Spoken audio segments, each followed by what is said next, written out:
This is gonna sound really crazy, but you don't actually have to be smart to homeschool. And I'm sorry to say this, teachers, I was a public school teacher for a very long time, but you don't actually have to be smart to be a teacher either.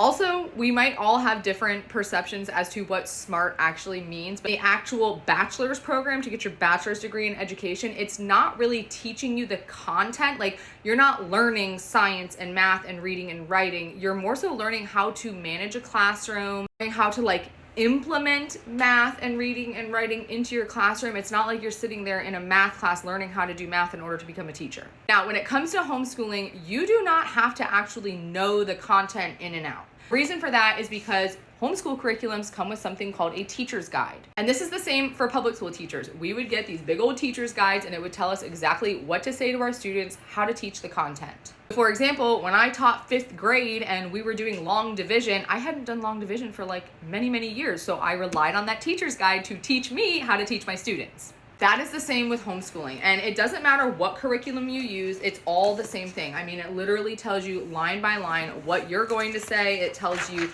what your students' response is expected to be so you know if they're understanding it or not. Are you sitting there staring at your script every single day, reading it word for word like a robot? I will tell you, in the public school system, some days it felt like that because you're so pressured to stick to the curriculum. But as a homeschooling parent, you can take what you're learning from your teacher's guide and you can implement it however you want. Now, the other thing is, right now, my kids are all really young, elementary level. I can handle the content. However, when they get into middle school, high school, and they're taking biology and physics and they're doing all these subjects that I'm not confident in, yes, the teacher's guide will still teach me how to teach them. But because they're older and they're more independent with their learning, that is where I'm actually going to start utilizing online resources. So I'm talking online classes where they might watch a video of an expert actually teaching that content, like a biologist teaching biology, not a teacher who just got a degree in education teaching biology. There's also opportunities for in-person co-ops for homeschooling students. And don't forget too that homeschooling students can go to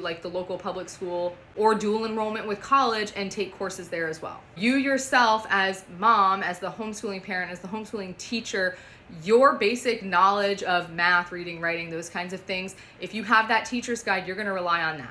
So don't let your lack of knowledge on specific topics, whether it's long division or ancient history, whatever it might be, don't let that scare you into feeling like you can't homeschool.